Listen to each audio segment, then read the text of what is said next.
Thank you very much for coming. I want to present Dr. Trish Groves, who has trained in medicine psychiatry, has been an editor at the BMJ since 1989. The need for support for research training became so obvious that BMJ launched last year an e-learning program. Trish will tell us more about it in the presentation to come, the importance of research in medical education. Thank you, Trish.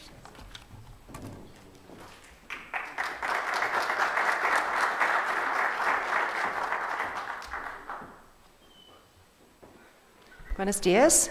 That's about the strength of my Spanish. I'm really sorry. I hope you're okay with English. Is that all right? I hope so. I'm sorry. It's ridiculous to get to my age and not speak Spanish. I'm ashamed and I'm sorry, but it's too late for today. So it's great to be here. It's a real honor, and it was good fun meeting some of you last night as well. It was a very fine dinner with wonderful music and very good tequila. So I've been asked to speak about this for about half an hour, and then if you have questions, I'm very happy to answer those for 10 minutes or so. I think that's my slot. I'll try and keep an eye on the time, but I might well lose track, so you may want to wave at me if I'm going on too long. Right, so that's me. If any of you use Twitter, then feel free to tweet during this. If you don't use Twitter, you should, because it's a fantastic way to find out what's going on in the world. It's not full of rubbish. It's actually a really great academic tool, and it's much easier than email. It doesn't give you all that work like email. It makes life easier. Anyway, I'm not here to sell Twitter, but if you're curious, you should try it, because it's actually remarkably efficient. Right. Being an editor, I have to tell you my conflicts of interest, so I'll just let you read that. I'll give you a minute or two to read it.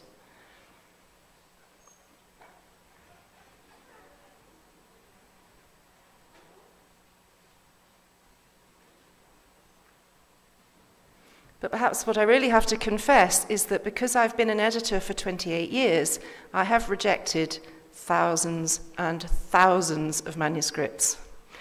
And I'm sorry about that. But it is a terrible waste. There are thousands of journals in the world, but we would love to be publishing more research, and that is one reason why we launched 6 years ago BMJ Open, which is one of our 60 journals at BMJ, and it's now the world's biggest general medical journal that is open access and online. And the ethos there is different. At BMJ Open, we want to publish any research which is good and is well written up. We don't make judgments about importance or relevance for a particular audience or even originality. If it's good and it's clearly presented, we'll be willing to publish it. So that's why the acceptance rate at a journal like BMJ Open is 55%, but it's less than 5% at the BMJ, which is our big journal that's been going since 1840. Talking of 1840, this actually is an old article from the BMJ, but it's not that old. It's from 1959, but you know, that's nearly 50 years ago. And the title, if you can't read it from there, is The Value of Participation in Research as a Component in the Education of Doctors for the Medical, Graduate, and Postgraduate Student. So that was way back in 1959. And the person who wrote this didn't bother trying to find lots of evidence to support his argument. He said, it's obvious, it's self-evident that research is important to increase our understanding of man and woman, of course, in health and disease. And the methods and tools of research, the nature and conduct of investigation must be learned early. Now, I could have spent a day presenting evidence on why medical research is a key part of medical education, but you already know that, I suspect. But what I want to do in this talk is to explain why that education is so important and why in many cases the education is not enough. So many of you may know this already. This is from PAHO, the Pan American Health Organization, and this is their policy on research for health. And it says all the things you would expect about trying to improve health, but it points out the real importance of strengthening the governance of research, improving the competencies and support for the people who are going to do research and to support research. and to try and make sure that research is as efficient as possible and of high quality and uses best practices. And then, obviously, once the research is done, it needs to be disseminated quickly and in the best possible way. And I think it's great that PowerHo has this multidimensional policy, which is really kind of practical. Then, for many of you, I hope you're trying to train your students and your postgraduate learners in evidence-based medicine. Evidence-based medicine is a really important practice and concept. But what research do we need for that, for real evidence-based medicine, which really has the potential to improve practice and to make life better for patients and for populations? It's not always the same as the rather esoteric academic research that might fire up researchers. The curiosity-driven research is often not much use to real life. And actually what we need for real evidence-based medicine and health policy and health practice is evidence that is actually usable within the consultation or within the policy that you might be trying to roll out. And it needs to be relevant to patients and clinicians. So you need studies which are useful. They're not just methodologically sound, but they are actually useful. And increasingly, research in health needs to be interdisciplinary. The days are gone when it was just doctors and scientists, if you like, who were doing the research. These days, health research is done by a very wide range of different disciplines. Nurses, physiotherapists, social scientists, a whole bunch of people are now involved in health research, and that's largely a very good thing. But it isn't just about clinical research and research that is relevant to patients and doctors and nurses. We do also need the implementation type research which can inform policy. That is often quick and dirty, as we might say in English. You can't necessarily do large randomized controlled trials to see the best way to improve the health of a population. You sometimes have to use practical evidence. Well, we tried it here, it seemed to work, let's do it. But nevertheless, there are good practices in how to do that kind of research, and that also needs to be taught. The big problem we've all got is that we're spending more and more money and time on research, but a huge amount of it is still going to waste. This is from a really important series that was published in The Lancet in 2014. And in these 5 articles looking at each of these 5 areas, an international group of experts actually estimated using real data the amount of waste in research which happens at each of these stages. So research questions are not relevant enough. They're not driven by the right agendas. There isn't enough support for researchers to spend the appropriate time and care developing good research questions. It's often done in a hurry with few resources. There isn't enough training on research design and conduct and analysis, both scientific and ethical. Of course, there is training. I'm sure many of you are doing a great job of providing ethical training and providing, perhaps for clinical trialists, what we call GCP, good clinical practice training. And I'm sure you're also offering statistics training, but there is more to it than that, and that's what I'll be talking about in the rest of this presentation. There are lots of inefficiencies and problems in the way that research is regulated, particularly things like drug regulation, how drugs get onto the market and what kind of evidence is used to make those decisions. Then there's a problem with not enough research actually being disseminated at all. Studies simply not being submitted for publication because the researchers don't like the results. There's a lot of that, and it's becoming increasingly obvious that this is a massive problem. And then when we do look at the research that's published, it's often not very useful, it's often very difficult to understand, it's often very selectively reported, only giving you the good news and leaving out anything that the researchers didn't like. And these people calculated, wastes $100 billion a year in funding. And that includes things like the amount of NIH grants from the US, which are wasted because the studies end up having to be retracted because they are very flawed or they're fraudulent. So this actually was not just fabricated guesswork. These authors actually did pretty convincing calculations. So we ought to be very worried about this. We're part of the problem at journals because we reject research. But people often think we reject research because we don't like the results. We don't think the results are exciting or important or positive. Certainly at the good journals, that's not the case. We look at papers because of their question. Is the question original, important, relevant? If it is, we should be interested in the answer, whatever it is, particularly if the best possible methods were used to answer the question. So that's what we do. We look at the question, we look at the methods, and then we make our decision about whether to send the paper for peer review. We hardly ever look at the results. They don't matter, because whatever they are, they should be interesting and worth considering seriously if the rest of the study is good. So that's why we reject papers, and that's where the problem is. People think that you have to just learn how to write nice papers, and if you write a nice paper, you can rescue a bad study, but you can't. Oops. So, what do researchers need to know to get this right? And that's what I'm going to talk about now. So what do I mean by a research question? You don't see this term in papers. You see words like hypothesis or aim or objective.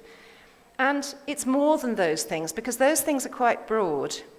Your hypothesis might be, I think there's an association between type 2 diabetes and heart disease in adults. That might be your hypothesis. Your objective might be, I'm going to do a prospective study following up people with diabetes to see if they develop heart attacks or cardiac death. But your research question is going to be something extremely specific, such as, in women aged 40 to 60 in Mexico City diagnosed with type 2 diabetes in the past 18 months, what is their risk of myocardial infarction or cardiac death over the next 3 years? That's a very long sentence, but it is a question. It's extremely specific, and this is what editors look for. But very often, these questions are not well developed before studies start. Too often, researchers start the study not knowing really what they're doing, and they kind of hope that the idea will gel as they go along. So this is really important. When we do have quite clear research questions, they're not always relevant and usable, because often they're something which interests the researchers, but they don't necessarily reflect the real burden of disease, the real challenges that we're all facing with our populations and our patients. And very often, research questions are certainly not relevant in the parts of the world that are developing. So this was part again of that Lancet series, but pointing out that research questions need to be the responsibility of institutions. In medical schools and universities, you should be thinking about priority setting for your research. What questions do you think are important?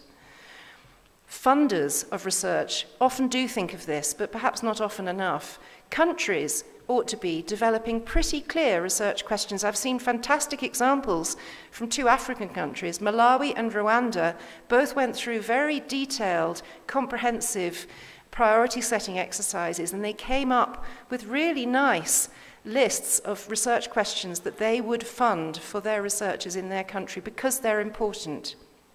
We need more of that.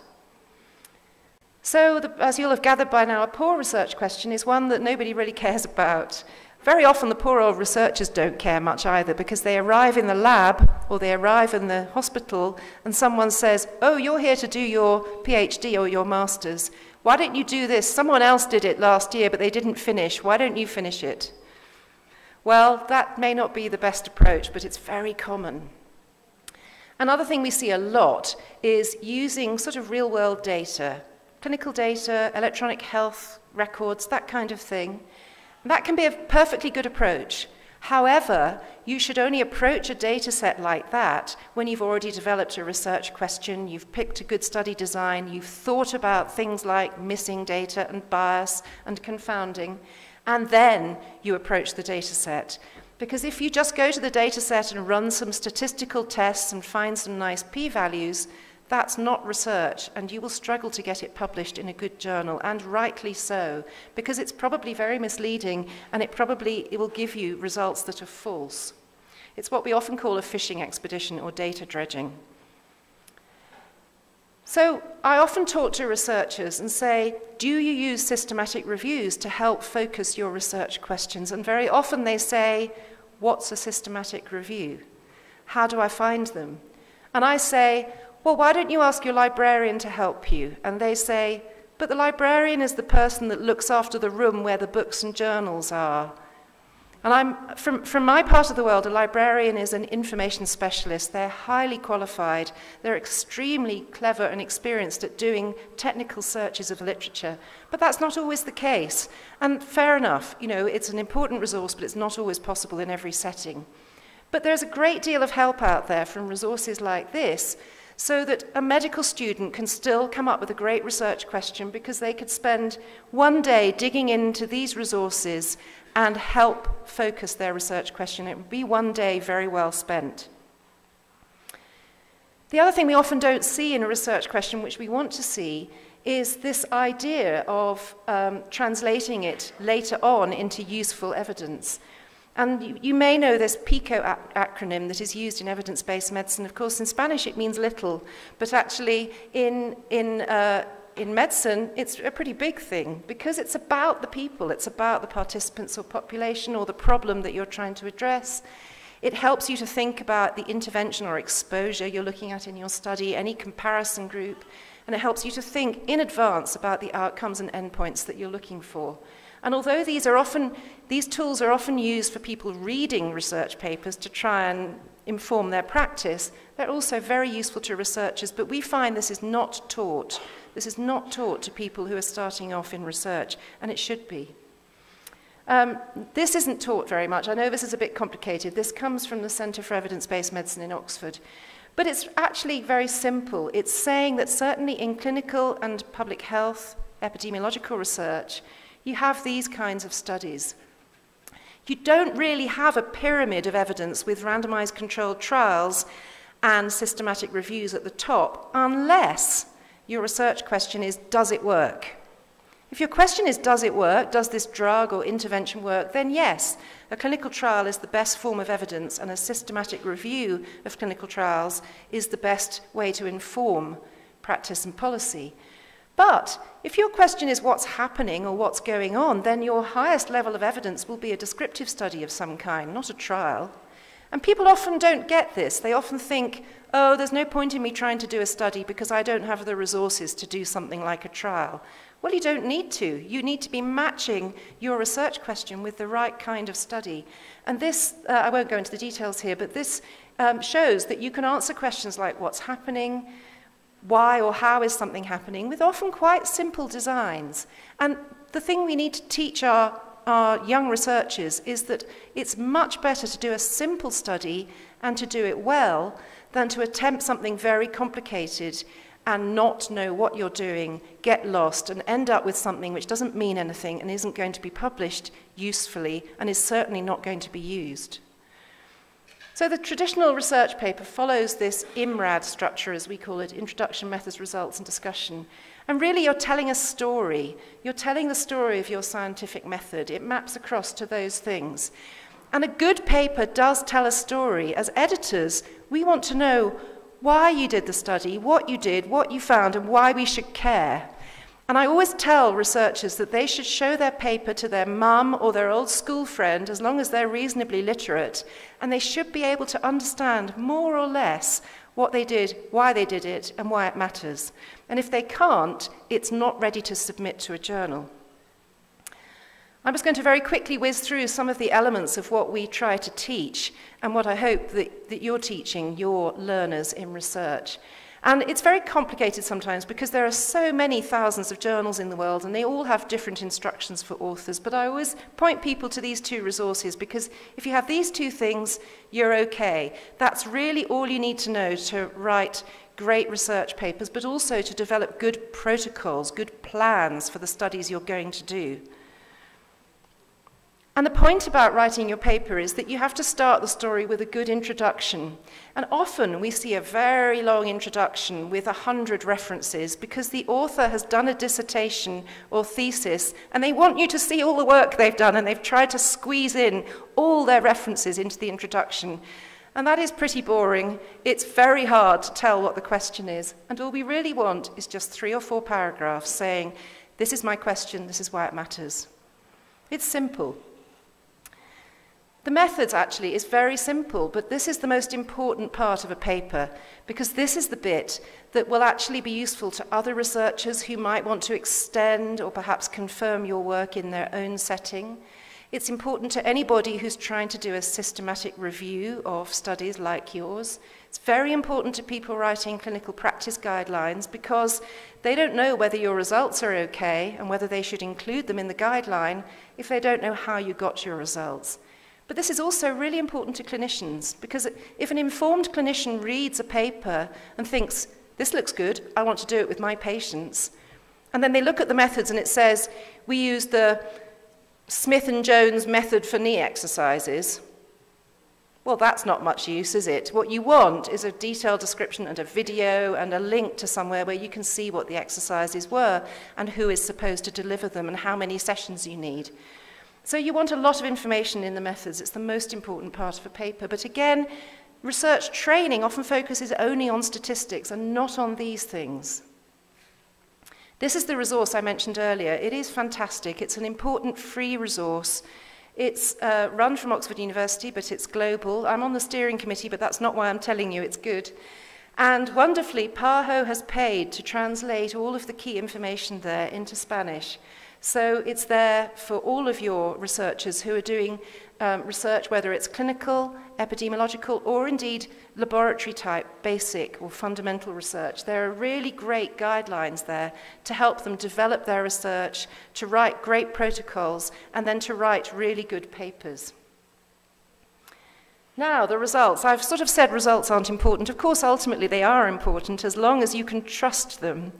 And you have to trust them once you know the question and you're really clear about the methods.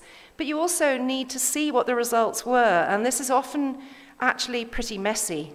And we advise people to do it simply. Use the text to tell the story. You don't need lots of numbers in the text. Just give the main findings. Use the tables to put all those numbers and statistical results. And then, if it helps, add some pictures, some graphs, and so on. Of course, if it's a laboratory type study or an imaging study, then your images might be the results. That might actually be your data. It depends on the kind of study.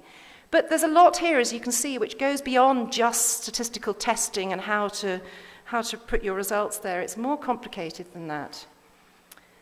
The abstract is the window into a research paper. It's often the bit that the world will see, because when they try and click on the full article, it says, pay $75, and people don't want to do that. It's okay if you're in a medical school or university that has a subscription, you may well be able to access it, but if you're on the beach or you've left, you've graduated and you've moved on, or you're on a train, you may not be able to access that paper, but you will always see the abstract. They are often a terrible mess. We feel that they're often written at 3 o'clock in the morning on the day they're going on holiday by the most junior member of the team. They're often hard to understand, inaccurate, with the wrong numbers.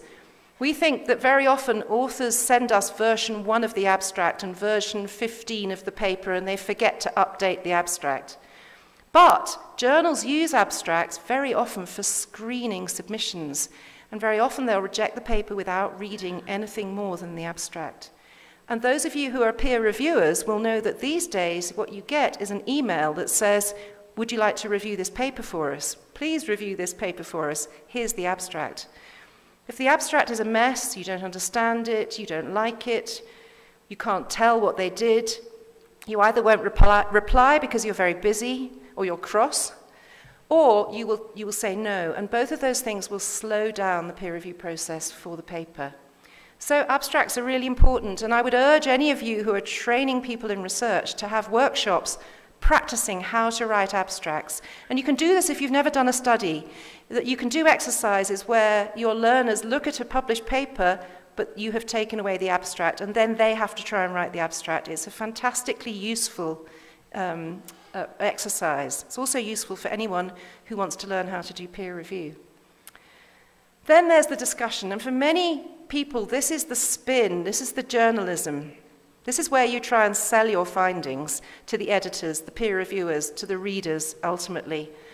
And this is where people often say things like, well, we did our study with 50 people in our hospital, we found this, and now it should be done everywhere. And you think, no, I don't think so, because it was just a survey. I don't think that this can change national policy yet. But this is where we see a lot of exaggeration. We don't reject papers because of this, but it does rather make our heart sink. So there's a lot here about communication, and again, this is something very important that needs to be taught to your researchers. It's very important. How to be objective and balanced and self-critical, to be a real scientist. So, this is my last slide. I hope I'm okay for time.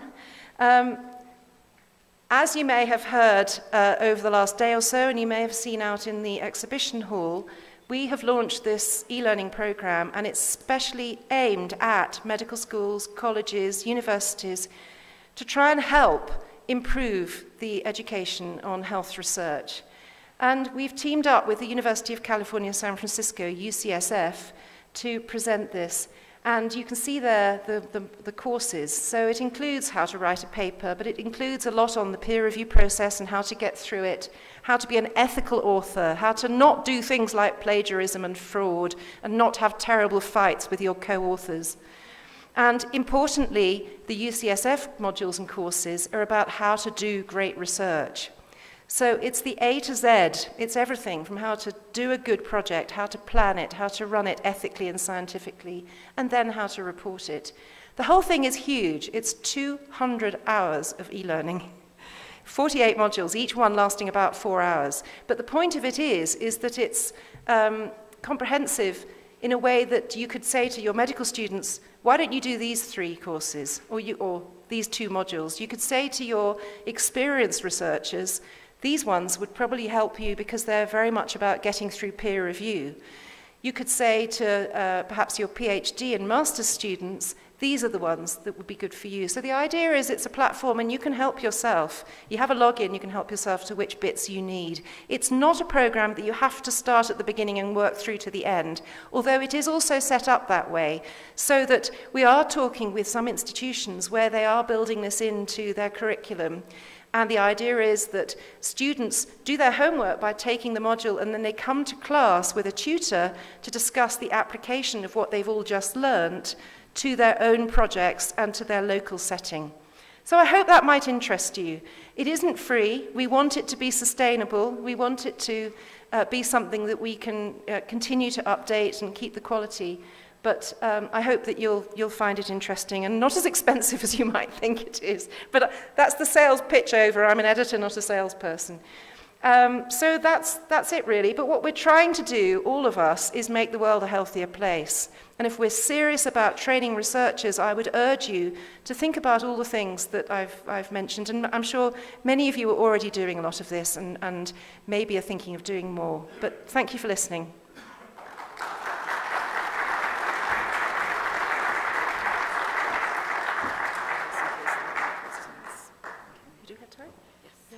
Okay, we do have time for some questions, so if anybody has a question, I'm happy to try and answer it.